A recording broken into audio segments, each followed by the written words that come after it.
This is the first time I have seen a YouTube video with more thumbs down than thumbs up. Chloe is actually able to walk perfectly. What?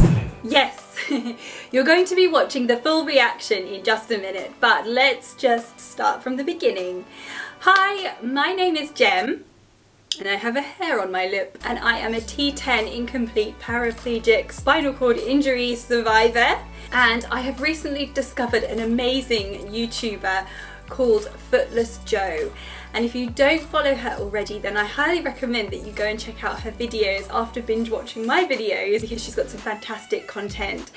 While I was watching some of her videos, I came across one that really took me by surprise and sort of struck a chord with me, and I thought, I really want to do this too on my channel. And it's all about BIID, Body Integrity Identity Disorder. In a nutshell, it is where people want to deliberately disable themselves because it would make them feel more fulfilled in life. We'll learn a little bit more about that in a bit. That Footless Joe, she's an amputee. She has been amputated below the knee on one of her legs, and she did it as an amputee's point of view.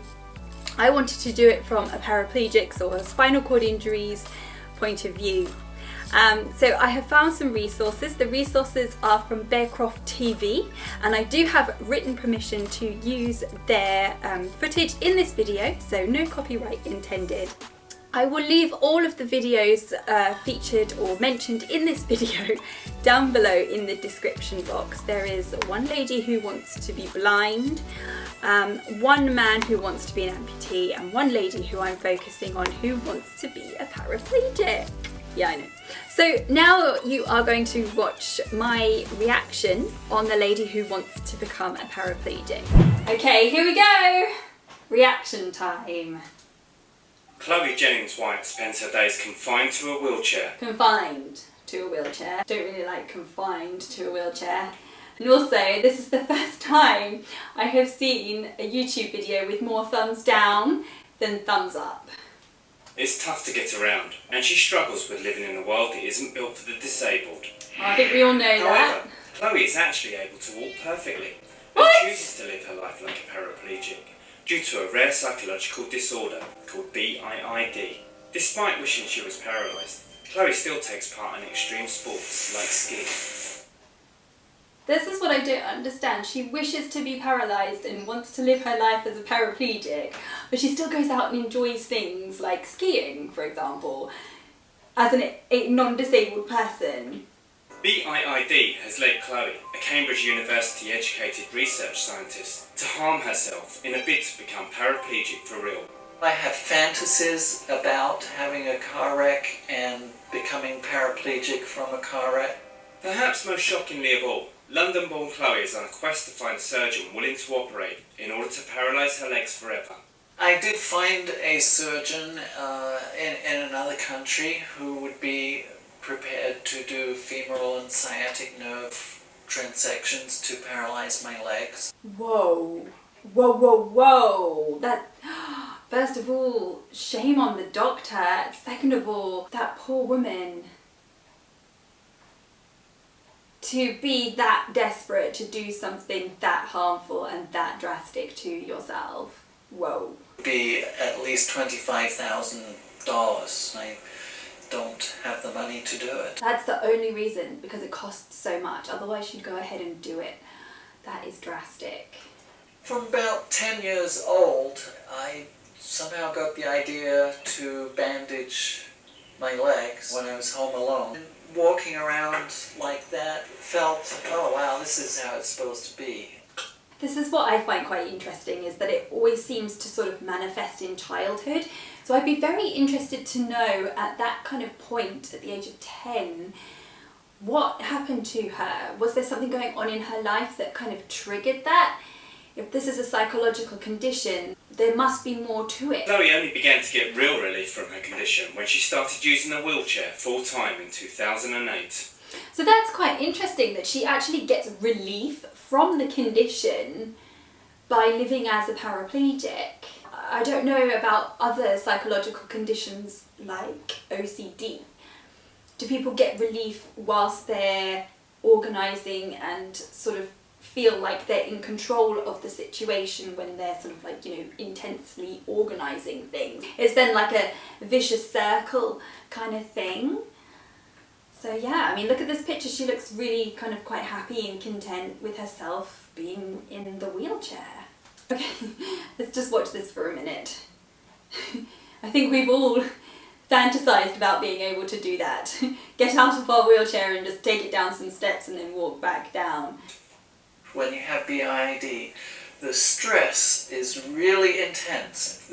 But that's interesting about, you know, she was just saying like the stress of it. You know, she must be really, really suffering. But while Chloe pursues her quest to have surgery that will leave her paraplegic, she loves taking part in her favourite pastime, downhill skiing. To me, it has a lot of benefits for me in terms of BIID.